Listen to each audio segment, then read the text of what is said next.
marilah kita panjatkan kehadirat Allah Subhanahu wa taala karena atas rahmatnya lah pada hari ini kita dipertemukan ya dalam kegiatan diseminasi dengan materi membangun budaya positif di lingkungan sekolah pada modul 1-4 di program pelatihan guru penggerak.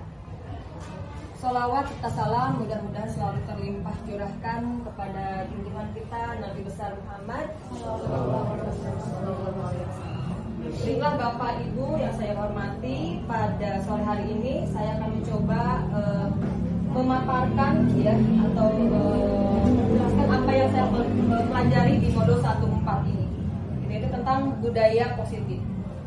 Apakah Bapak Ibu tahu apa itu budaya positif? Apa yang Bapak Ibu ketahui tentang budaya positif? Mungkin Bapak Ibu Bapak Ibu pernah menerapkan budaya positif ini di kelas atau di sekolah kita? Berdoa sebelum belajar, buang sampah pada tempatnya, menegur dengan cara yang baik. Iya. Pakai baju. Iya, jadi kan apa itu budaya positif? Kebiasaan baik ya. Baiklah kita lihat. Jadi budaya positif di sini ya adalah sebuah tradisi ya. Tradisi yang ada di sekolah gitu, yang tumbuh dan berkembang sesuai dengan ruh atau spiritnya dan nilai-nilai yang diajarkan di sekolah ya. Jadi itu bagian dari budaya positif. Selanjutnya di sini kenapa budaya positif itu penting kita terapkan atau kita implementasikan di sekolah. Yang pertama tentu saja ya, suasana positif itu sangat mendukung proses pembelajaran yang kondusif gitu ya. Jadi untuk belajar yang kondusif itu kita memerlukan suasana yang positif. Kemudian pembelajaran juga akan menjadi menyenangkan gitu ya. Kemudian yang ketiga, budaya positif penting untuk membentuk akhlak yang positif ya, untuk membentuk karakter siswa yang baik. Oke, selanjutnya di sini langkah apa saja ya, langkah strategis apa yang kita perlukan untuk membangun budaya positif. Nah, yang saya pelajari di modul 1-4 ini ya, jadi untuk memenuhi kebutuhan dasar manusia, di sini ada beberapa langkah strategis yang bisa kita terapkan. Yang pertama, mengubah paradigma teori ilusi kontrol. Ya. Kemudian di sini ada juga disiplin positif. Ya. Kemudian langkah berikutnya ada penerapan keyakinan kelas. Jadi nanti kita akan sama-sama belajar bagaimana cara membuat keyakinan kelas. Kemudian yang selanjutnya ada membuat posisi kontrol guru. Ya. Jadi kita harus tahu kita ada di posisi mana. Gitu. Nanti kita akan sama-sama pelajari ya apa saja posisi kontrol guru. Kemudian yang ketiga nanti kita akan belajar tentang penerapan segitiga restitusi ya. Jadi di sini mungkin hal yang baru buat kita semua ya. Ibu juga baru tahu ya setelah mempelajari modul 1-4 ini ternyata ada ada strategi ya untuk menyelesaikan masalah siswa itu dengan menggunakan penerapan segitiga restitusi. Apa itu restitusi nanti kita akan pelajari ya. Oke, selanjutnya tadi langkah yang pertama yaitu mengubah paradigma ya. Di sini ada 4 teori ilusi kontrol. Yang pertama, ilusi guru mengontrol murid ya. Kemudian yang kedua, ilusi bahwa semua penguatan efektif itu penguatan positif itu efektif dan bermanfaat ya. Kemudian paradigma yang ketiga yaitu ilusi bahwa kritik dan membuat orang merasa bersalah itu dapat menguatkan karakter. Dan yang keempat, ilusi bahwa orang dewasa itu memiliki hak untuk memaksa murid tentunya di sini. Mari kita lihat satu persatu. Ya. Nah, di sini ilusi guru mengontrol murid ya. Pada dasarnya ya, kita tidak dapat memaksa murid ya untuk berbuat sesuatu jikalau murid tersebut memilih untuk tidak melakukannya gitu.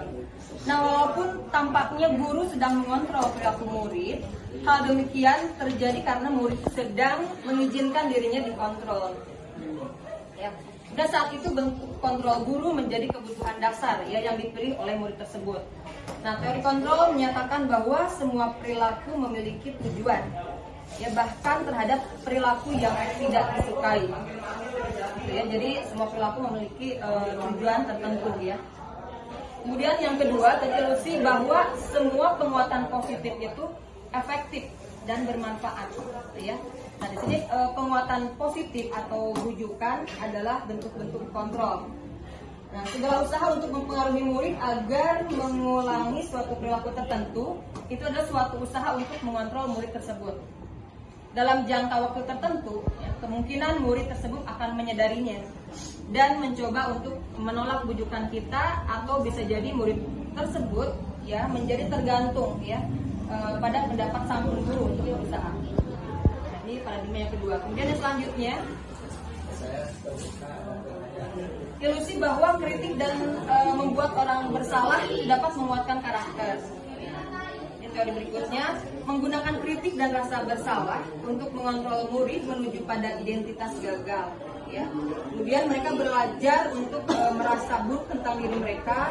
Kemudian mereka juga mengembangkan dialog diri yang negatif. Kadang-kala sulit bagi guru untuk mengidentifikasi bahwa mereka sedang melakukan perilaku ini. Ya, karena seringkali guru cukup menggunakan suara halus ya untuk menyampaikan pesan negatif. Nah selanjutnya yang keempat di sini, ilusi bahwa orang dewasa itu memiliki hak untuk memaksa, ya. Nah di sini banyak orang dewasa yang percaya bahwa mereka memiliki tanggung jawab untuk membuat murid-murid berbuat hal-hal tertentu. Tuh. Apapun yang dilakukan dapat diterima, ya, selama ada sebuah kemajuan berdasarkan pengukuran kinerja. Nah, pada saat itu pula orang dewasa akan menyadari bahwa perilaku memaksa itu tidak akan efektif untuk jangka waktu lama, ya. Gitu. Dan sebuah hubungan permusuhan akan terbentuk. Ya.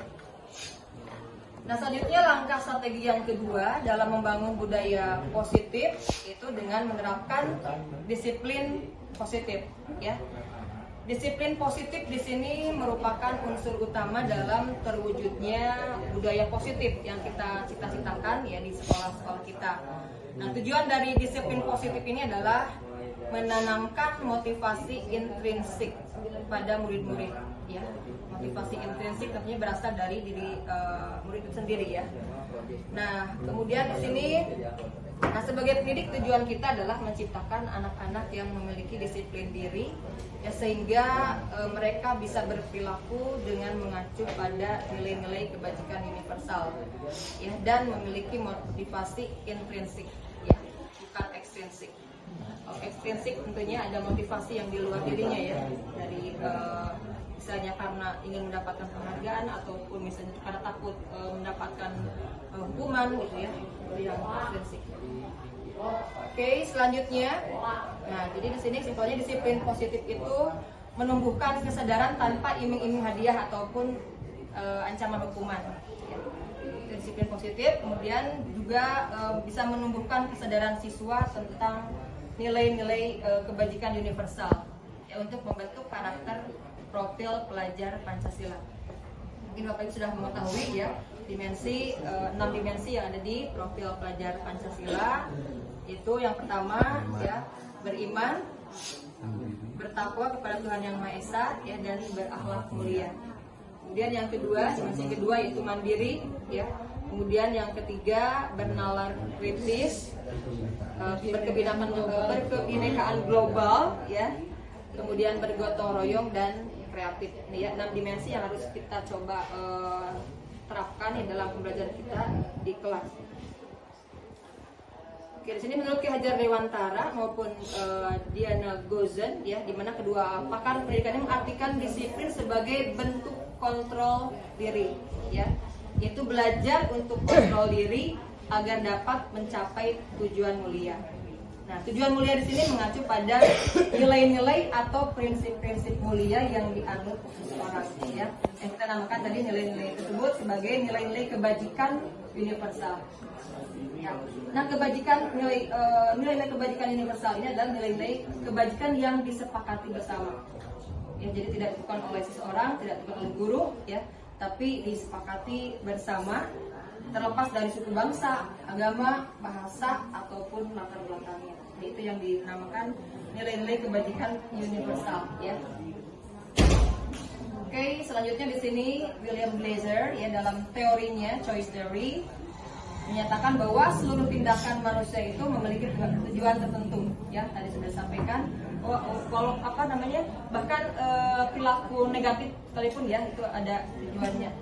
Semua yang kita lakukan adalah usaha terbaik ya untuk mendapatkan apa yang kita inginkan. Nah, ketika kita mendapatkan apa yang kita inginkan, ya sebetulnya saat itu kita sedang memenuhi satu atau lebih dari kebutuhan dasar kita. Jadi semua orang pasti punya kebutuhan dasar, ya. Dia akan menerapkan ini selanjutnya ya. Apa saja kebutuhan dasar manusia? Di sini ada 5, ya. Yang pertama itu kebutuhan untuk bertahan hidup, tentu saja ya, for survival, untuk makan, ya, kesehatan, gitu ya, rumah dan sebagainya, itu kebutuhan untuk bertahan hidup. Kemudian kebutuhan dasar kita yang kedua yaitu kebutuhan akan cinta dan kasih sayang, ya. Kita pasti ingin dicintai, disayangi oleh orang-orang yang dekat dengan kita, guru, orang tua, bahkan teman, ya.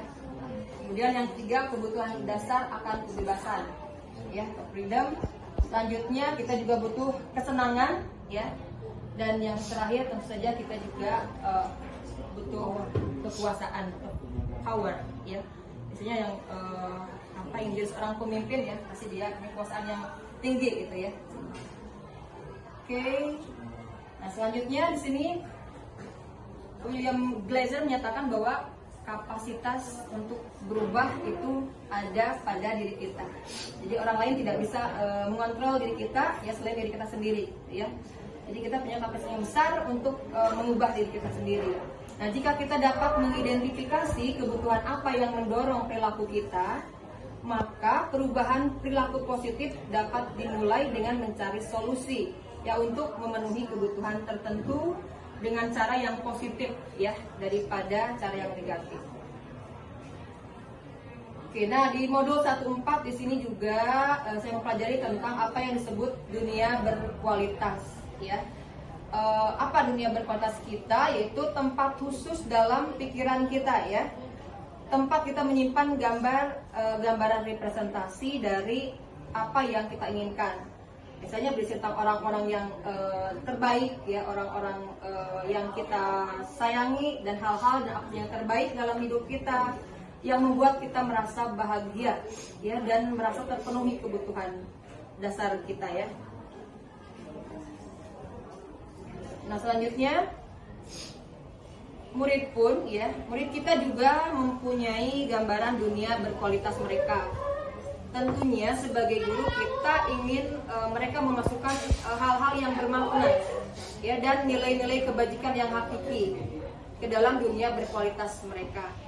Nah, bila guru dapat membangun interaksi yang memberdayakan dan memerdekakan murid, maka murid akan meletakkan dirinya sendiri sebagai individu yang positif dalam dunia berkualitas karena mereka menghargai nilai-nilai kebajikan tadi ya, nilai-nilai kebajikan universal yang mereka yakini.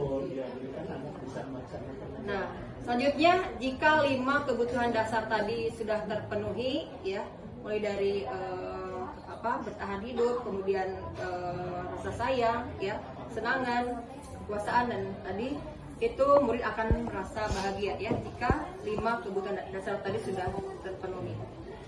Oke, selanjutnya langkah untuk membangun budaya positif tadi dengan menerapkan disiplin positif. Seperti yang dikatakan oleh Ki Hajar Dewantara, ya, mengatakan bahwa di mana ada kemerdekaan, disitulah harus ada disiplin yang kuat, gitu. Sungguh pun, ya, disiplin itu bersifat self-disiplin, yaitu kita sendiri, ya, yang mewajibkan kita dengan sekeras-kerasnya. Tetapi itu sama saja. Sebab jikalau kita tidak cakap melakukan self-disiplin, wajiblah penguasa lain mendisiplinkan diri kita. Dan peraturan demikian itulah harus ada di dalam suasana yang merdeka. Itu menurut Ki Hajar Dewantara ya. Dan Ki Hajar Dewantara juga mendefinisikan merdeka sebagai mardika iku jarwanya. Yang orang Jawa sini ngerti nggak? Serius? Oh, Bu Inggit ya. Mardika iku jarwanya, noramung lepasing pangreh. Do you understand it? No, for you understand, ya. Ing uga kuat, kuasa aman diri, priyangga. Artinya ada ya situ. Mereka itu artinya tidak hanya terlepas dari perintah, ya, akan tetapi juga cakap untuk memerintah diri sendiri, gitu ya. Jadi disiplin itu berasal dari diri sendiri awalnya ya. Namun kenyataannya disiplin identik dengan siswa patuh pada peraturan, ya. Ya, kenyataan seperti itu. Oke. Baiklah, di sini ada juga motivasi disiplin yang menurut Diana Gozan. Jadi seseorang bersikap disiplin itu karena 3 motivasi. Motivasi yang pertama itu orang berperilaku baik dan bersikap disiplin itu karena untuk menghindari hukuman tadi ya. Itu berarti motivasi yang berasal dari ekstrinsik. Karena takut hukuman aja gitu. Jadi tidak atas kesadaran sendiri, ya. Kemudian yang kedua, motivasi karena ingin mengharapkan penghargaan. Itu untuk mendapat penghargaan, jadi murid itu bisa berbuat baik atau bersikap disiplin ya. Ini juga motivasi yang berasal dari ekstrinsik juga. Nah, yang ketiga, motivasi yang berasal dari dirinya sendiri. Nah, ini yang diharapkan ya. Motivasi intrinsik, jadi betul-betul atas kesadaran sendiri. Jadi bukan karena ingin hadiah ataupun karena takut mendapatkan hukuman. Gitu. Jadi penerapan disiplin dengan pendekatan hukuman dan penghargaan itu tidak akan bertahan lama ya. Dia hanya lewat saja ya, sebatas itu saja. Gitu. Selebihnya mereka pasti akan melakukan ya pelanggaran yang sama gitu. Oke, selanjutnya. Oke, di sini Diana Gozan dalam bukunya Restructuring School Discipline 2001 katanya seseorang yang memiliki disiplin diri berarti mereka bisa bertanggung jawab terhadap apa yang dilakukannya. Ya, karena mereka mendasarkan tindakan mereka pada nilai-nilai kebajikan universal. Jadi sebagai seorang pendidik, tugas kita adalah menciptakan anak-anak yang memiliki disiplin diri ya. Sehingga mereka bisa berperilaku dengan mengacu pada nilai-nilai kebajikan universal dan memiliki motivasi intrinsik ya, yang sudah disampaikan, bukan karena motivasi ekstrinsik. Nah, selanjutnya yang ketiga di sini ya, langkah yang ketiga dalam membangun budaya positif. Di sini kemarin kita belajar tentang bagaimana cara membuat keyakinan kelas, gitu ya. Membuat keyakinan kelas bisa dilakukan di awal semester atau di awal pelajaran ya. Kita bisa membuat keyakinan kelas ini bersama-sama dengan murid kita ya. Langkahnya yang pertama, identifikasi dulu nilai positif yang dibutuhkan oleh siswa ya di kelas atau di lingkungan kita. Itu nilai positif apa yang mereka yakini ya untuk nanti dibuatkan sebagai sebuah keyakinan kelas gitu. Kemudian selanjutnya langkah berikutnya dari proses membuat keyakinan kelas yaitu survei atau curah pendapat terkait ide-ide siswa ya agar tercipta kelas impian. Jadi semua berasal dari siswa ya. Kemudian simpulkan nilai positif yang akan disepakati. Kemudian langkah selanjutnya siswa diajak untuk menuliskan serangkaian aturan ya yang sudah diidentifikasi sebelumnya menjadi keyakinan kelas. Jadi guru atau wali kelas tidak membuat aturan sendiri ya, tapi dibuat bersama-sama dengan siswa. Kemudian selanjutnya mendiskusikan konsekuensi yang harus dilaksanakan apabila tidak mengindahkan keyakinan kelas yang sudah disepakati bersama. Langkah selanjutnya kemudian keyakinan kelas itu dibuatkan dalam bentuk poster digital untuk dicetak dan ditempel di dinding kelas dengan ditandatangani oleh wali kelas, ketua, wakil dan sebagainya. Kemudian yang terakhir merefleksi dan meninjau ulang kapan saja keyakinan kelas ini. Jadi masih bisa direvisi ya, masih bisa ditinjau ulang keyakinan kelas yang sudah kita buat dan sepakati di kelas ya bersama siswa. Nah, ini bagaimana ciri-ciri keyakinan kelas? Yang pertama, keyakinan kelas itu bersifat lebih abstrak ya daripada peraturan. Ya, peraturan itu bersifat lebih rinci dan konkret. Gitu. Kemudian yang kedua, keyakinan kelas itu berupa pernyataan-pernyataan yang universal, ya, yang bersifat umum. Kemudian pernyataan keyakinan kelas senantiasa dibuat dalam bentuk positif. Jadi jangan menggunakan kalimat negatif. Jangan berjalan, mesti berjalanlah di koridor, misalnya itu. Kemudian keyakinan kelas hendaknya tidak terlalu banyak. Terlalu banyak nanti akan susah ini ya. Jadi sehingga mudah untuk diingat dan dipahami oleh semua warga kelas. Jadi secukupnya aja, jangan terlalu banyak. Kemudian keyakinan kelas sebaiknya sesuatu yang dapat diterapkan di lingkungan tersebut. Jadi jangan buat peraturan atau keyakinan yang sekiranya tidak bisa dilakukan ya oleh kelas. Kemudian semua warga kelas hendaknya ikut berkontribusi dalam pembuatan keyakinan kelas lewat kegiatan curah pendapat tadi ya. Jadi semuanya terlibat membuat keyakinan kelas yang nantinya akan dijadikan sebagai kesepakatan kelas. Nah, di sini contoh-contoh keyakinan kelas ya. Saya sini keyakinan kelas 1. Setiap anggota kelas perlu belajar ya. Kemudian perlu senang juga, perlu melakukan tugas, perlu saling menghargai dan perlu merasa aman. Dan contoh yang kedua, di sini keyakinan kelas 5. Selalu bersikap positif gitu ya. Jadi selalu menggunakan pernyataan yang positif ya. Selalu bersikap positif, kemudian senantiasa menjadi diri terbaik. Kemudian percaya dan menghormati orang lain serta barang miliknya. Berkomitmen terhadap setiap tugas, senantiasa membantu ya. Dan di sini keyakinan kelas 7 misalnya. Rasa hormat, bekerja, kemudian diterima dan dimiliki ya. Oke, nah ini kemarin contoh tugas kesepakatan kelas yang saya buat ya untuk 12 bahasa dan MIPA. Di sini dari keyakinan yang disepakati, yang diyakini di kelas, dibuatkan sebuah kesepakatan kelas. Misalnya kesepakatan kelas yang pertama masuk ke kelas tepat waktu. Kemudian ya melaksanakan literasi Quran dan berdoa bersama. Kemudian fokus dan konsentrasi belajar. Kemudian mengangkat tangan saat bertanya dan aktif dalam pembelajaran. Kemudian saling menghargai dan bekerja dengan kelompoknya dan menjaga kebersihan ya. Menjaga kebersihan dan kerapihan kelas. Ini kemarin contoh yang saya buat. Oke. Nah selanjutnya tadi ya langkah strategis untuk membangun budaya positif, yaitu dengan menerapkan 5 posisi kontrol. Nah kita nanti ada di posisi mana sebagai guru ya. Yang pertama posisi kontrol sebagai penghukum ya. Ini masih terjadi ya, masih sering terjadi di kelas ketika kita menemukan siswa melakukan pelanggaran ya, tapi juga kita berikan hukuman ya. Orang penghukum bisa menggunakan hukuman fisik ya maupun verbal ya. Jadi hukuman itu tidak hanya fisik saja ya, secara lisan aja mungkin bisa menyakiti atau melukai hati murid kita. Kemudian kedua posisi kontrol sebagai pembuat orang merasa bersalah. Nah, di sini biasanya guru akan bersuara lebih lembut ya. Ketika guru ada di posisi pembuat orang merasa bersalah, membuat siswa gitu ya, merasa bersalah.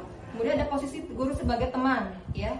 Posisi kontrol teman, di sini guru pada posisi ini tidak akan menyakiti murid, namun akan tetap berupaya mengontrol murid ya melalui persuasi ya, melalui ajakan-ajakan, bujukan-bujukan halus. Kemudian yang keempat sebagai monitor atau pemantau ya. Monitor di sini berarti mengawasi ya. Kemudian posisi kontrol yang kelima, nah di sini ada posisi tertinggi dan mungkin ini yang diharapkan oleh guru ya, itu ada di posisi manajer ya. Yang menunjukkan tanggung jawab guru dalam posisi terakhir.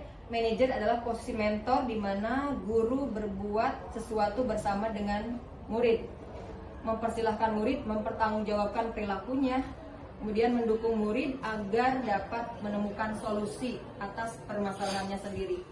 Jadi bukan guru yang mencarikan solusi, tapi siswa itu sendiri ya. Siswa itu berusaha untuk menemukan solusi atas masalah yang dia buat gitu. Mereka belajar bertanggung jawab ya untuk mencari solusi sendiri. Nah di sini contoh pernyataan ya pada posisi penghukum yang dikatakan guru biasanya seperti ini ya, patuhi aturan saya atau awas gitu ya. Itu pada posisi penghukum.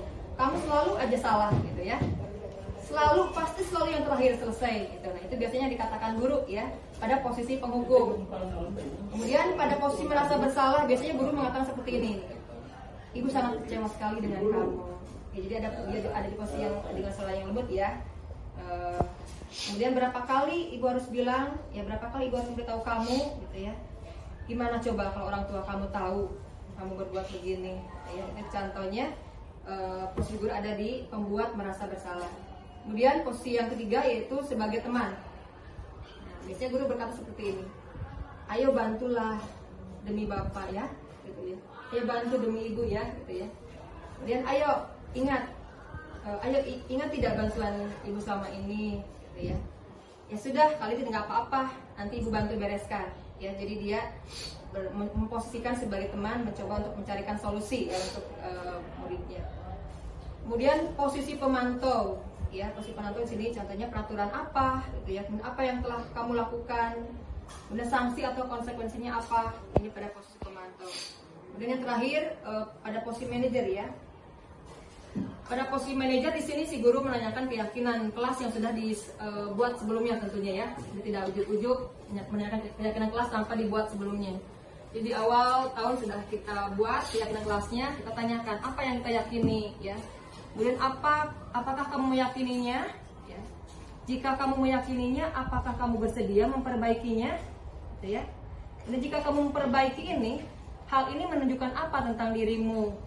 Kemudian apa rencana kamu untuk memperbaiki hal ini? Jadi siswa sendiri yang mencari solusinya. Oke, itu 5 posisi kontrol. Selanjutnya, nah kira-kira, apa bedanya hukuman, konsekuensi, dan restitusi? Kira-kira apa nih perbedaan hukuman dan konsekuensi?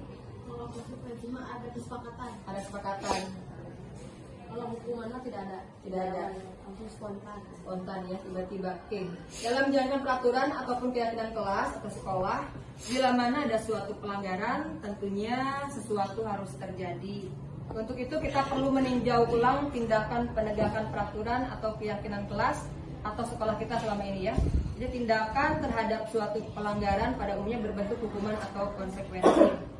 Oke, baiklah selanjutnya di sini akan diperkenalkan program disiplin positif ya yang dinamakan restitusi. Ada yang pernah dengar kata restitusi?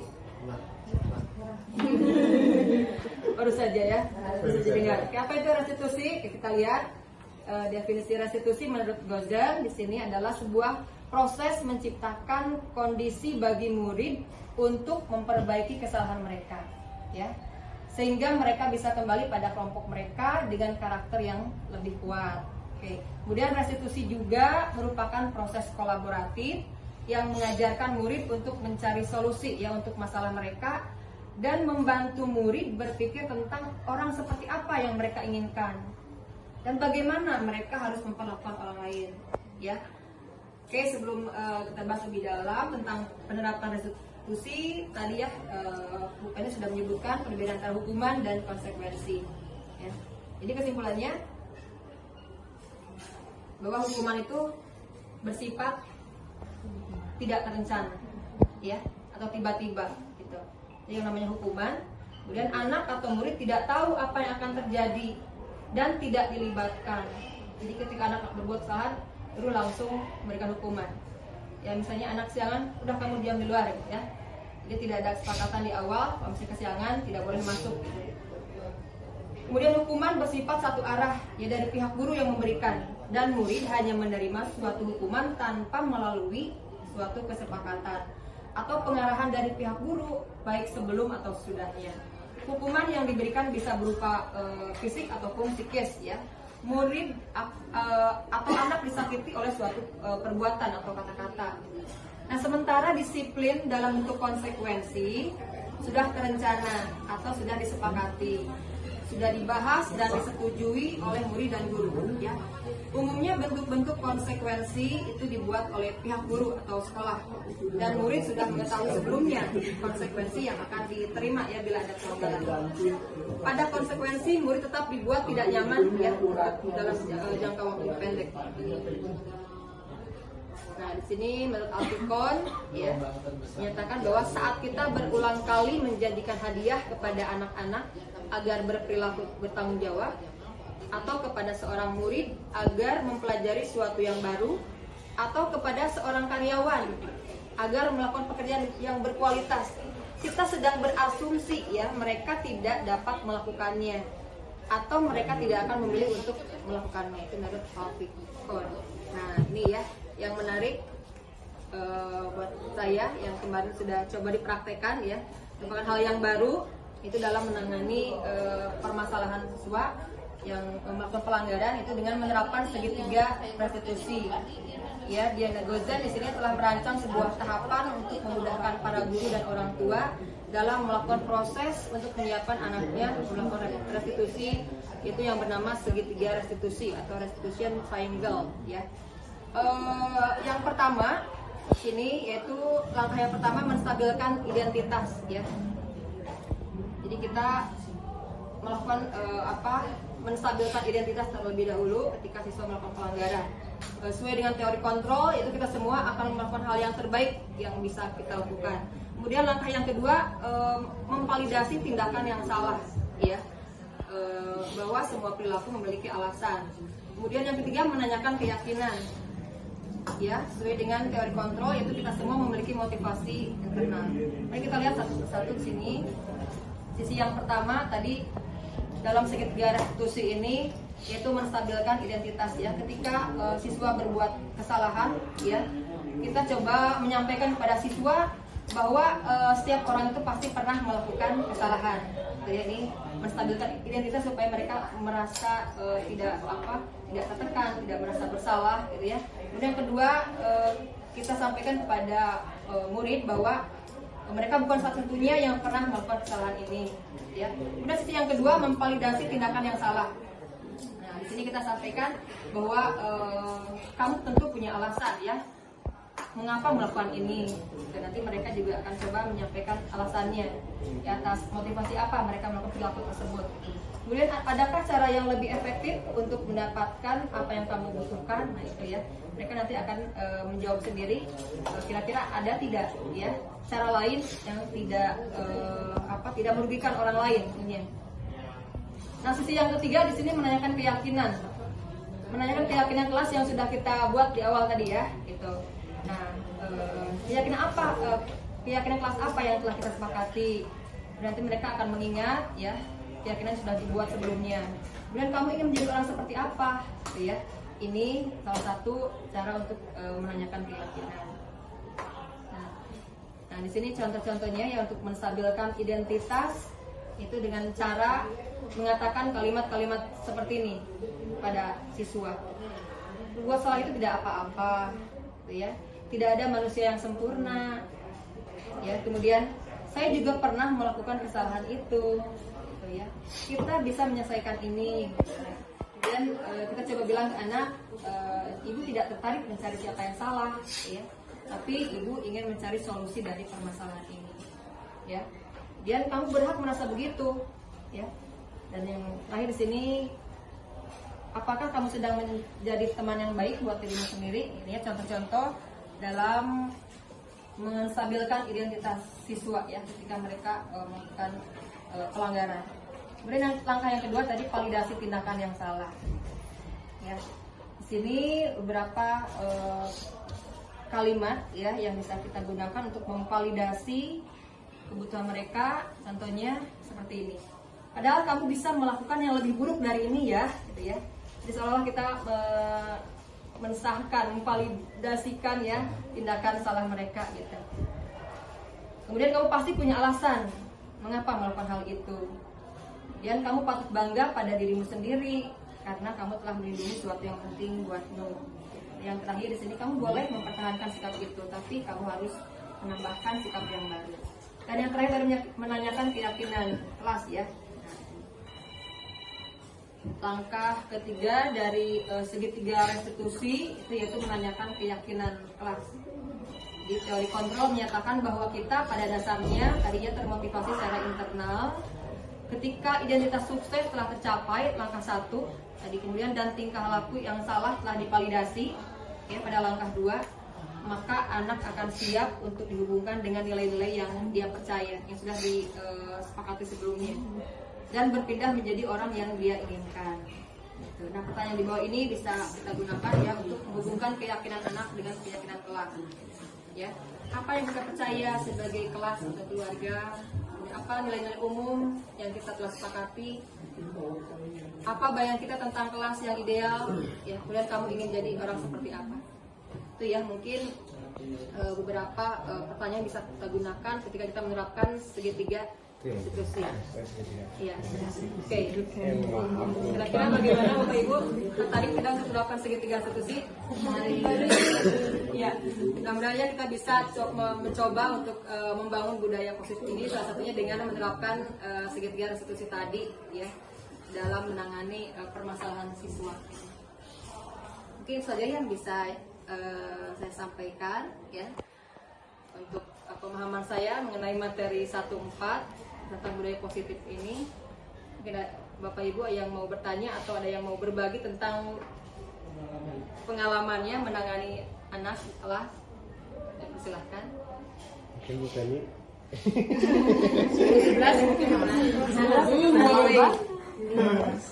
Oh, yang saya tanggap ya nah, kalau perbedaan restitusi ini ada validasi. Iya. Jadi validasi tindakan yang validasi salah. dulu, baru memotivasi. Ya. Baru nanti yang tujuannya kan memvalidasi dulu menanyakan keyakinan kelas yang terakhir, ya. Baru memotivasi ya, ke arah mana tujuannya bisa masalah yang menghadapinya. ya, jadi siswa sendiri nanti yang mencari solusi atas masalah yang dia Ya. Mungkin kalau dari situasi yang sekarang belum sih ya Bu, karena memvalidasi biasanya kan kita mendapati masalah tuh langsung masalahnya apa dihadapi, diselesaikan langsung tanpa ada apa sih namanya kesepakatan atau istilahnya yang tadi itu yang sih apa sih bimbingan atau pengarah itu apa sih namanya tadi yang terakhir siklis, ya, menanyakan keyakinan. Ya, setelah menstabilkan identitas, kemudian memvalidasi tindakan yang salah, dan terakhir menanyakan keyakinan yang sudah disepakati di awal. Dan mereka salahnya itu kalau iya. di mana.